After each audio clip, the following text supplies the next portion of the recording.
The Machine Girl is an action horror comedy splatfest released in 2008 and directed by Noboru Iguchi. This movie is also distributed in the USA by Media Blasters. This is one of my favorite Japanese live action movies. There are a lot of things I like about this movie: the directing, cinematography, editing, screenwriting, and acting. There isn't much about this movie that I didn't like. This movie is watchable both in the original Japanese language and the English dub. The Machine Girl is a revenge story about a girl whose brother is killed by the son of a Yakuza ninja. Her parents have already passed away, so that makes her alone now, seeking retribution to those who murdered her brother.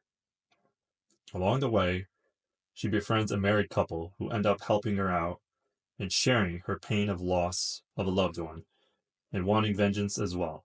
One thing about this movie that I don't see talked about quite enough is how the dramatic acting scenes are taken very seriously and even touching.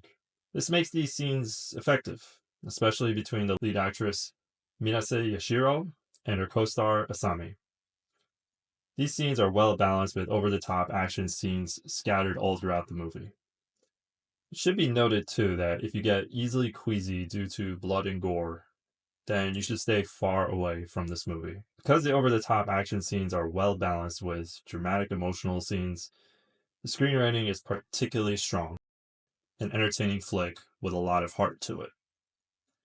The action and violence in this movie are super exaggerated and played for comic effects, so they shouldn't really be taken all that seriously.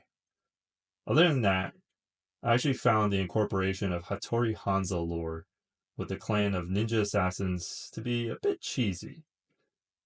This didn't take away from my entertainment or enjoyment of the movie, but inserting this real historical lore into the story made it feel just a bit cheap. Sorry to those who found this something more brilliant than I did. The Machine Girl does a great job exploring themes of child loss and the emotional pain that comes with it. It never feels cheap and always feels sincere. After all, this is some of the worst pain and sorrow that anyone can experience.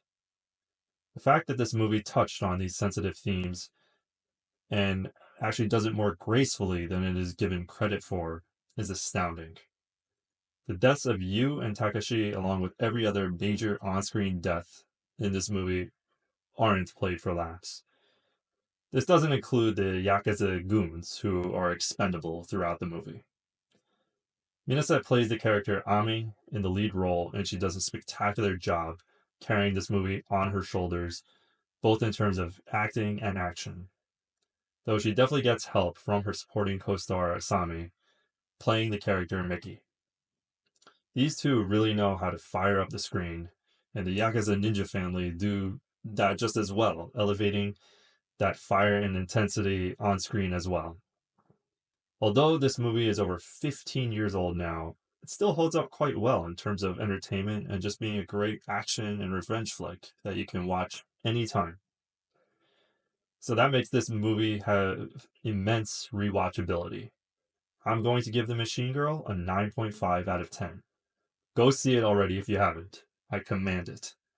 And if you like this video, give it a like. And if you want to see more content from me, then consider hitting that subscribe button and hitting that notification bell as well so you never miss a video.